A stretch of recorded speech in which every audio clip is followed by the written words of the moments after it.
warahmatullahi wabarakatuh. Halo anak-anak, apa kabar hari ini? Bu Nurul harap semua dalam keadaan sehat walafiat. Anak-anak, kita sudah mulai memasuki tema 2, yaitu selalu berhemat energi. Kemarin kita sudah membahas tentang subtema 2, yaitu manfaat energi. Untuk selanjutnya kita akan membahas di subtema 3 atau masuk ke subtema 3, yaitu tentang energi alternatif. Apa saja energi alternatif? Apa saja kegunaannya? Nanti akan kita bahas bersama-sama. Anak-anak, sebelumnya adalah 1 ditambah 1 sama dengan 2. Ya. Jadi sebelum kita mulai, mari kita sama-sama berdoa. Rabbi zidni ilma warzuqni fahma, amin ya rabbal alamin. Nah, untuk tema 2 kali ini yaitu tema 2 selalu berhemat energi. Subtema 3 adalah energi alternatif. Apa itu energi alternatif? Energi alternatif adalah sumber energi yang didapat digunakan yang bertujuan untuk menggantikan bahan bakar konvensional tanpa akibat yang tidak diharapkan dari hal tersebut. Untuk contoh-contohnya sebentar lagi akan kita bahas ya. Yang pertama tadi adalah tentang hak dan kewajiban masyarakat dalam menghemat energi. Hak adalah sesuatu yang harus didapatkan setelah kita melaksanakan kewajiban. Contoh hak dalam menghemat energi adalah 1. Menikmati manfaat energi dengan baik. 2. Memperoleh air bersih untuk kebutuhan sehari-hari. 3. Menikmati lingkungan yang bersih dan sehat. Selanjutnya adalah kewajiban kita dalam menghemat energi. Ini Bu Nurul memberikan 2 contoh ya. Contoh yang pertama, menggunakan lampu hemat energi. Yang kedua, matikan semua peralatan elektronik jika tidak digunakan. Oh ya, kita kembali dulu. Kewajiban adalah sesuatu yang wajib kita laksanakan setelah kita mendapatkan hak. Jadi kalau sudah memperoleh hak tadi, kita harus juga melaksanakan kewajiban dalam menghemat energi.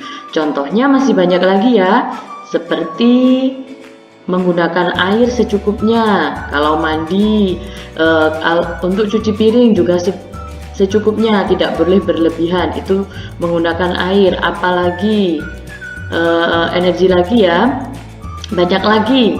Terutama kita harus menghematnya dalam pemakaian. Jadi seperti yang kedua tadi, mematikan semua peralatan elektronik jika tidak digunakan ya. Anak-anak, sekarang kalian ingat energi apa yang digunakan untuk menerbangkan menerbangkan mainan ya. Pastinya energi yang digunakan adalah energi angin. Nah, apa mainannya? Mainannya adalah layang-layang. Ini kita akan membuat layang-layang dengan petunjuknya. Yang pertama, kita siapkan dulu bahan-bahannya.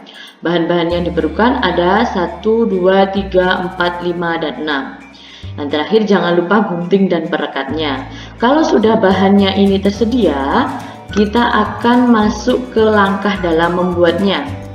Ini bisa digantikan dari 14 langkah ini, nanti bisa digantikan, atau kalau yang anak-anak laki-laki sudah pernah mencoba, oh ini tidak perlu Bu, yang nomor 3, nomor 4 atau tidak perlu, tidak apa-apa. Yang penting kita pastikan sebelum diterbangkan, seimbangkan layang-layang agar saat terbang tidak oleng ya. Oleng tuh kata lainnya adalah apa ya Cah? Kalau di atas angin tetap terbangnya itu standar gitu ya. Selanjutnya, nah, selain energi angin, kita ada energi apa lagi? Energi listrik, energi air, matahari yang paling penting itu adalah energi utama. Nah, kita itu juga mempunyai energi alternatif seperti yang belum dijelaskan tadi. Contoh-contoh energi alternatif adalah 1. Matahari, 2. Panas bumi, yang ketiga angin, yang keempat air, yang kelima arus laut, yang keenam bahan bakar bio. Nah, anak-anak pasti belum pernah mendengar ya apa itu bahan bakar bio. Bahan bakar bio merupakan bahan bakar yang berasal dari makhluk hidup, baik hewan maupun tumbuhan. Bahan bakar bio yang berasal dari tumbuhan contohnya tumbuhan berbiji yang mengandung minyak seperti bunga matahari, jarak pagar, sawit, dan kacang tanah. Bahan bakar ini disebut dengan biodiesel. Biodiesel dapat digunakan untuk menggantikan solar. Selanjutnya, singkong, ubi, jagung, dan sagu dapat diubah menjadi bioetanol. Bioetanol ini dapat menggantikan bensin. Nah, seperti ini penampilan bioetanolnya.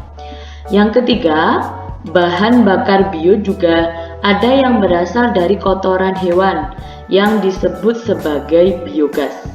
Biogas dapat digunakan sebagai bahan bakar kompor yang digunakan untuk memasak. Ya, kalau sekarang kita biasa menggunakan itu ya, kalau tabung kecil namanya kita menyebutnya adalah LPG. Nah, ini tabung biogas ini biasa dikemas dalam tabung yang berwarna biru besar ya, atau yang berwarna pink kalau anak-anak sudah di rumah sudah pada pakai.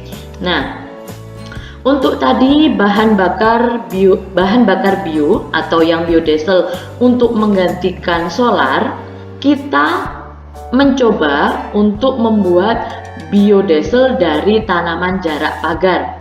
Nah, di sekitar rumah adakah tanaman jarak pagar seperti ini? Tanamannya berbentuk seperti ini ya. Ya, ini namanya adalah jarak pagar. Nah, yang selanjutnya yang tadi sudah Bu Nurul jelaskan atau Bu Nurul contohkan, minyak tanaman jarak pagarnya seperti ini. Bagaimana prosesnya dari tanaman ini bisa menjadi minyak? Setelah ini kita bahas ya, pembuatan biodiesel dari minyak jarak pagar. Yang pertama adalah biji jarak yang sudah kering ditekan menggunakan mesin sehingga menghasilkan minyak mentah dan ampas. Yang kedua, minyak jarak mentah disaring menggunakan mesin penyaring sehingga menghasilkan minyak jarak bersih. Yang ketiga, minyak jarak yang sudah bersih dilakukan proses pemurnian sampai menghasilkan minyak jarak murni yang siap dijual. Keunggulan minyak jarak pagar ini mempunyai setana 51, sedangkan solar mempunyai setana 45. Angka setana tolak ukur kemudahan menyala atau terbakar dari suatu bahan bakar. Semakin tinggi angka setana, maka semakin baik digunakan. Nah, jadi minyak jarak pagar ini mempunyai setana yang lebih tinggi daripada solar. Selanjutnya adalah manfaatnya. Manfaatnya tanaman jarak pagar ini, yang pertama, menghasilkan oksigen yang sangat penting bagi kehidupan, mengurangi pencemaran. Yang ketiga adalah mencegah banjir dan longsor. Yang terakhir adalah manfaat di bidang ekonomi, yaitu sebagai komoditas ekspor Indonesia di masa mendatang. Ya, anak-anak, kalian pernah bernyanyi kan? Kalau bernyanyi itu pasti ada lagu yang lambat dan lagu yang cepat. Apa yang bisa membedakan lagu tersebut lambat atau cepat atau ada yang sedang? Itu adalah yang dinamakan dengan tempo. Tempo adalah ukuran kecepatan dalam irama lagu. Tempo digunakan untuk menunjukkan cepat atau lambatnya sebuah lagu yang dinyanyikan tadi. Alat yang digunakan untuk mengukur tempo lagu disebut dengan metronome. Ini ya, ada 3 jenis tanda tempo. Yang pertama tanda tempo lambat, yang kedua tanda tempo sedang, dan yang ketiga tanda tempo cepat. Dari tanda tempo lambat ini dibagi menjadi 6 nama, 1, 2, 3, 4, 5, dan 6. Tanda tempo sedang dibagi menjadi 4 nama, 1, 2, 3, dan 4. Yang ketiga tadi tanda tempo cepat ada berapa ya? 1, 2, 3, 4, 5, dan 6. 6 juga. Nah, nanti setelah ini Bu Nurul akan memberikan satu contoh lagu dengan tempo yang sedang. Nah, berikut saksikan sebentar. Nanti untuk tanda tempo atau lagu yang memiliki tanda tempo lambat dan cepat bisa anak-anak cari sendiri ya contohnya.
Setelah menyaksikan video tadi, anak-anak bisa membedakan antara bagaimana cara menyanyi yang mempunyai tempo yang lambat, mempunyai tempo yang sedang, atau mempunyai tempo yang cepat.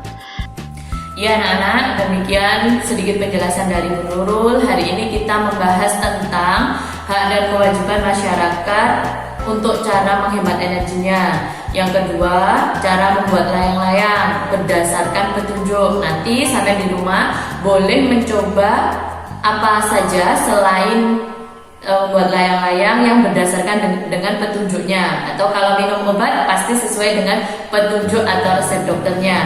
Yang ketiga yaitu adalah macam-macam energi alternatif. Apa saja energi alternatif tadi nanti bisa dipelajari selanjutnya ya. Yang keempat tentang biodiesel dari tanaman jarak pagar yang berguna untuk mengganti minyak solar. Yang kelima adalah tentang tempo lagu. Manfaat tempo lagu apa? Barusan Bu Nurul menyaksikan atau menampilkan tentang contoh lagu yang mempunyai tempo sedang. Nanti untuk tempo lagu yang rendah sama tempo lagu yang tinggi, anak-anak bisa mempelajarinya di rumah.